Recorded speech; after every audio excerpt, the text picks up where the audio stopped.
Не е лесно да се зборува за другарот Тито на годишнината од неговото заминување од нас. Тој не учеше дека зборовите обврзуваат и дека само така сватени тие стануваат и дело, и судбина, и иднина. А ние бевме толку исполнети со него, со неговите зборови и дела, што денес сме уште повеќе свесни и радосни што живеевме и што живееме во неговото време. Денес зборовите уште повеќе обврзуваат, особено овие сега што му се упатени на неговиот спомен. Ние поминавме долги години на возбуда, живеејќи со него. Неа ја предизвикуваше секоја мисла на него, секоја вест, секое среќавање. И чувствувавме тогаш дека нашиот срцемер ја покажува онаа точка кога оганот станува светлина и кога зборот станува песна. Тито го освои своето време, не освои нас и светот со својата целосна, со својата потполна човечност. И неговиот политички усет, државнички ум, стратешки рефлекс и визионерска проекција на иднината, затоа што беа без остаток исполнети со човекот и со човечното, можеа да бидат и така длабоки, така опфатни, така трајни, што продолжуваат уште посилно да зрачат во светот во кој живееме. Кога се среќавам за моите средби со него, јас одделувам 3. Првата беше на Бриони спроти новата 1974 година. Тогаш со екипа на радио телевизија Скопје ја снимавме неговата новогодишна порака до југословенските народи и народности до светот. Се беше во знакот на големата возбуда, празнична и панична, возбуда што одзема сили, што парализира. Иако беа преземени сите мерки, 2 филмски камери, фотоапарат, резервен грамофон, магнетофон, се, вклучувајќи и средства за смирување, возбудата ништо не можеше да ја отклони. Тоа го стори самиот Тито, кога ни пристапи во салонот, срдечен, непосреден, отворен, со својата зачудувачка моќ да ги симне сите митови, сите ѕидови, сите пречки на меѓучовечкото комуницирање. Снимањето помина без тешкоти, со восхитувачки усет на нашиот домаќин гостин, со чудесна дисциплина и концентрација.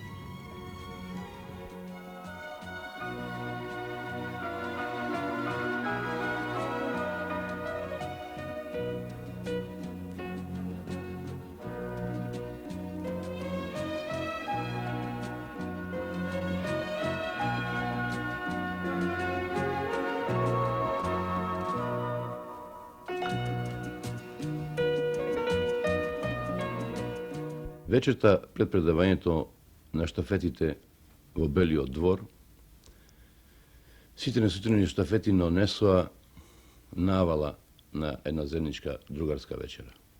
Ме владеше убаво расположение, пеевме, се веселевме Меѓутоа секој со мислите беше во Белиот двор и секој мислеше како ќе помине на предавањето на штафетите. Особено и тој сончев, убав мајски ден, ми се најдовме пред другарот Тито во Белиот двор, ги предадовме штафетите, а потоа тој широко ги рашири рацете и не покани сите на една закуска. Леговме внатре, седнавме на една маса, начело седеше Тито, ние сите од страна, разговаравме со него, тој не распрашуваше за нас, раскажуваше некои случаи од претходните предавања на штафети, што се случувало, и се чувствувавме многу пријатно. Ние практично сите гледавме во него, го впијавме секој негов збор, а од време на време тој ќе забележи дека ние воопшто не посегнуваме по тоа што е на масата и ќе ни речеше: ајде другови драги, узмите нешто. Ние као под команда тога сите ќе ги пружевме рацете, ќе земе по некое парче месо или нешто друго и пак ќе се повлечевме, пак гледавме во него. Тој прашуваше, ние одговаравме, владеше на многу пријатна атмосфера. Таа атмосфера пред се другарот Тито ја створи. Со еден топол, непосреден однос кон луѓето. Она вечер за која реков дека имавме другарска веселба навала, ние се договоривме на крајот некаде, пред да се опростиме со него, да запееме неговата песма. Она песна што сите ние знаеме, може се каже, она химна испеана за еден човек. Другар Тито, ние ти се колнеме. Беше договорено кој ќе ја почне песмата, меѓутоа, пред време, за нас бар така ни се чинеше пред време, стана еден од штафета и со еден громогласен глас почна да пее Другар Тито, ние се колнеме, меѓутоа во тоа пеење зборовите беа точни, меѓутоа мелодијата беше сосема спротивна од она што е карактеристично за таа песма. Ние како попарени срипавме сите од столиците, луто гледавме малку подоко кон тој што пред време започна песмата, прво затоа што знаевме дека е тоа практично крај со средбата со Тито, а друго што е почна и песмата погрешно да ја пее. Почнеме да пееме, фаќајќи ја вистинската мелодија на песмата, колку ми викавме, сакајќи да го вратиме него во, да речем, во колосек, тој толку уште повеќе викаше и за жал нас деседмина не надвика. За тоа време ние погледнувавме кон Тито. Тито прво беше сериозен, потоа почна крадимици да се смее, имаше малку главата наведната, така подочи гледаше. И неговото смеење пополека помина во гласно смеење, од срце, му потекоа солзи, а ние бевме гола вода, се испотивме од та настаната ситуација. На тоа громогласно пеење од другите салони, другите гости, едноставно трча и доваѓа во делот кај што сме ние, да виде што се случува, што е ова надвикување, што е причината за тоа.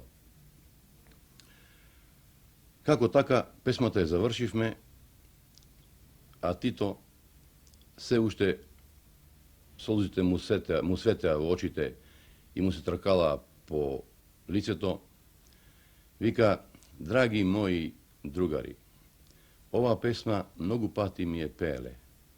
Меѓутоа, помала група никогаш ова песма олку гласно, громогласно не ми е испеала. Ние се обидувавме малку да се насмееме, а тоа смење беше кисело. Се гледаше дека не е од срце, се чувствувавме некако поострамени. Зашто баш сега на крајот, пред Тито да се обрукаме со пењето, кога све беше убаво, ми имавме пробано дури. Се разгледа еден едно силно ракоплескање од другите што дојде до другите салони. Тоа ракоплескање не ни беше упатено нам, тоа му беше на Тито. За неговиот гест да ни помогне да сето тоа што беше на некој начин за нас непријатно, го поднесеме подобро. Не толку тешко како што тој виде дека ми на некој начин така и го прихвативме. Потоа го биколивме од сите страни, излеговме пред Белиот двор, се сликавме повеќе пати за спомен и покрај оние спомени што секој носител на штафета, што мислам секој човек што се сретнал со Тито, ги носи во себе, незаборавно, за секогаш врежани, што би се рекло во детаљ. И сликите се тука да подсетуваат на едни мигови во животот.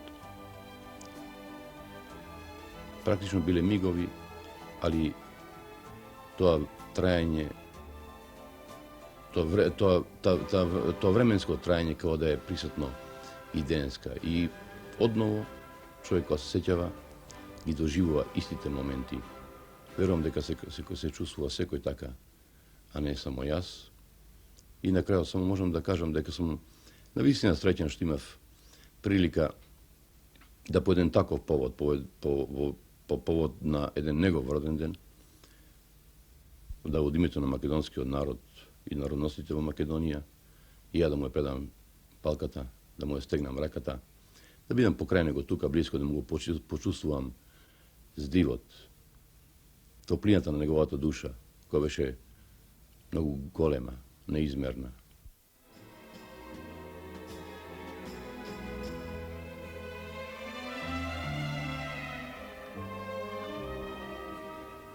Мојата прва средба со другарот Тито беше 1978 година, на 7 октомври, кога тој последен пат го посети Скопје.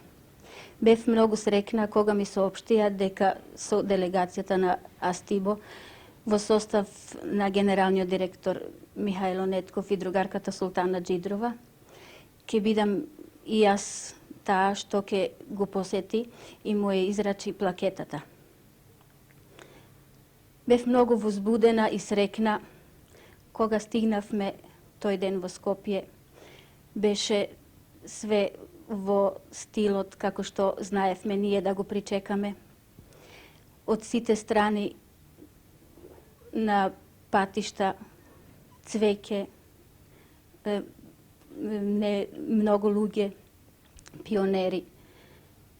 И ние се упативме кон Водно. Тамо тој, во моментот кога ние стигнавме, се сликал со делегацијата што пред тоа била примена од негова страна. И причекавме момент, потоа тој еден по еден не примил нас. И не можам никогаш да заборавам зборови кои тогаш беа упатени само мене. Здраво, другарке. Срдачно се ракувавме и потоа седнавме. Не знам како, случајно се најдов непосредно до него и тој ми кажа: другарке, седнете, повелете, и така се најдов до него. Не можам да кажам колку бев срекна и како се чувствував во тие моменти, бидејќи тоа ми беше детски сон. Уште како мала многу сакав да бидам непосредно до него, да го видам, да видам кој е тој великан што цел свет зборува за него. И така впивав секој негов збор што кажуваше, но мигови многу брго одминуваа и наеднаш моравме да се опростиме. Исто така како што не прими, се поздрави пак со нас и ние се поредевме покрај патот, да го испратиме, бидејќи тој веднаш потоа си замина на должностите што го чека и понатаму. Тоа што се чувствува кога човек се сретне со еден таков, како што бил другарот Тито, тоа не може со зборови да се опише. Тоа може само да се осети. Присност, доброчудност и се друго што го красеше тој човек, тоа не може да се каже со еден збор. За жал, тоа беше само еднаш, но ќе остане секогаш длабоко закопано во моето срце. Имам слика која што ќе ја чувам и за моите деца и за моите внуци да го видат и да видат и мене, оти јас бев таа срекница што се најде некогаш непосредно покрај него. Следната средба на која се сеќавам со посебна радост беше во Париз, есента 1977 година. Таа се одржа во неговата резиденција на Шанзелизе во време на неговата пријателска и официјална посета на Франција. Имаше во таа средба едно навистина ретко, единствено и прекрасно совпаѓање. Токму таа недела во Париз се одржуваа деновите на македонската култура. И Тито најде време и покрај сите своји обврски да ја прими делегацијата на Македонија и културните и јавните работници од нашата република. Трајче Грујовски, Хисен Рамадани, Ацо Шопов, Милан Ѓурчинов и мене. Во тие денови другарите Јаков Блажевиќ и Милош Миниќ, кои беа во Титовата придружба во Франција и во негово име, веќе присуствуваа на отварањето на некои од нашите приредби, имено на изложбата на современото македонско сликарство и на изложбата Поглед врз Македонија во Музејот на модерната уметност на Париз, така што другарот Тито имаше и непосредни информации за оваа наша манифестација. На разговорот тој се интересираше за карактерот, за составот, за содржината на нашите културни приредби и со големо задоволство констатира дека се тие многу значајни и од голема полза за натамошното развивање на пријателските односи меѓу нашата земја и Франција. Тој сметаше дека е оваа манифестација многу значајна и за Социјалистичка република Македонија, бидејќи таа дава уште една можност културните достигања и културниот расцут на македонскиот народ и на албанската и турската народност и се представуваат на француската јавност, а со тоа и на пошироката светска јавност. Неговото задоволство беше вистинско кога го запознавме со содржината на програмите и кога истакнавме дека тие во себе го содржат сето она југословенско заедништво што може културното достигање на сите југословенски народи и народности да го застапи. Со другарот председател имам многу убаво сеќавање. Со него се сретнав на 2-3 пати. каде што ми беше најдрагоцено сеќавањето на 49-та година на 2 август. Како во мојата бранжа како фоторепортер на Нова Македонија, имав таа чест да го сликам тој ден, како претпладне на митингот, така после пладне и на средбите со разни организации, како и Линденската организација и масовните организации кои беа присутни во вилата на другарот Лазар Колишевски, кај што беше другарот председател оценет на втората средба која беше после пладнето, која изврши снимањето на делегациите кои беа таму. Другарот Тито се нашли со мене и ми потражи апарат. Кога ми го потражи апаратот, зеде он на апаратот и јако беше стар, зеде и он ја сликаше делегацијата, така да искочи весело, онако и се насмеа многу убаво така. После тоа ми беше едно сеќавање кога вечерта ќе завршиш со изработката на сликите. Ја уопште не знаев дека ќе не покани на коктел. Меѓутоа кај 7:15 на вечер дојде уредникот на редакција на Македонија, другарот Борче Милјовски, вика другар Чиро те кани другарот Тито на вечера. Викам како? Се шалите вие со мене? Не, вика, не се шалам, вика, дојде на покана во канцеларијата да земеш, вика, и веднага да идеш да се спремиш, вика, за вечер да дојде на покана.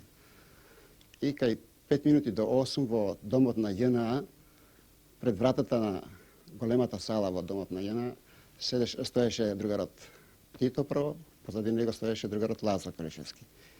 И како што влезуваме ние како делегација, како гости, се рукувавме со него, тоа беше најдрагата успомена со мене да се рукам со маршалот Тито.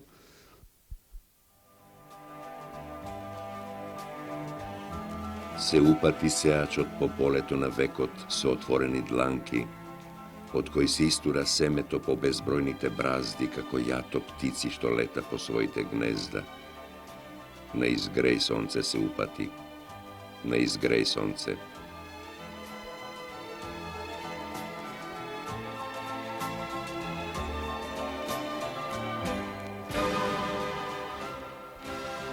Сега се ведне сонцето спроти неговиот лик, погледот да му го прибере, мечтата да му ја смири. Но тој занесено оди кон својата замислена цел, внесен во работата своја, во светлина што се претвора.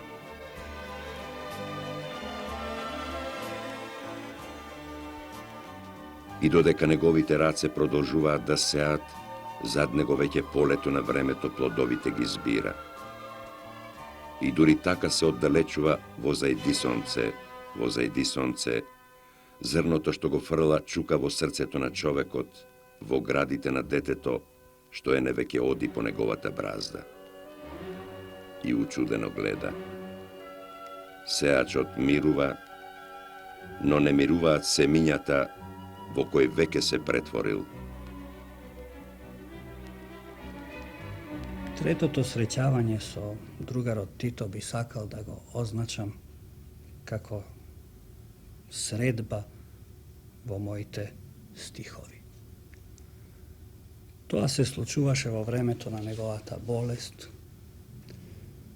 во јануари месец минатата година и потоа во сите оние месеци што следува, во кои се меша оптимизмот и надежта со стравот и стрептежот, за да се влеат во големата болка со која не исполни неговата смрт. Наоѓајќи се така во еден момент далеку од земјата, во Мексико, кога службените и работните обврски се мешаа со чекањето на информациите за болеста на другарот Тито, во нашата амбасада претворена сега сета во напрегнато чекање на тие вести. Почнав да ги запишувам стиховите од песната Титовата постела. Тоа беа стихови на сочувство, на надеж, на верба, моја, на малата југословенска колонија и на она голема маса meksikanski prijatelji, što so toliko sočustvo, ljubov, simpatiji i nadež ne pridružuva во тие денови. Тоа беше навистина не само чувство на нас југословените, туку едно големо чувство на солидарност, на сите со кои во тие денови се среќававме. По неколку месеци средбата со Тито веќе беше средба со мртвиот сејач во песната за минувањето на сејачот, во она атмосфера и во оние чувства на длабока, голема, неизмерна болка со кој бевме сите исполнети. Но Тито за мене остана оној сејач што заминува, но чии семиња постојано растат и чии плодови се постојано присутни денес, како што тоа го покажува оваа година што изминува и како што ќе постојат за секогаш и во нашите чувства, и во нашите срца, и во нашата идеја.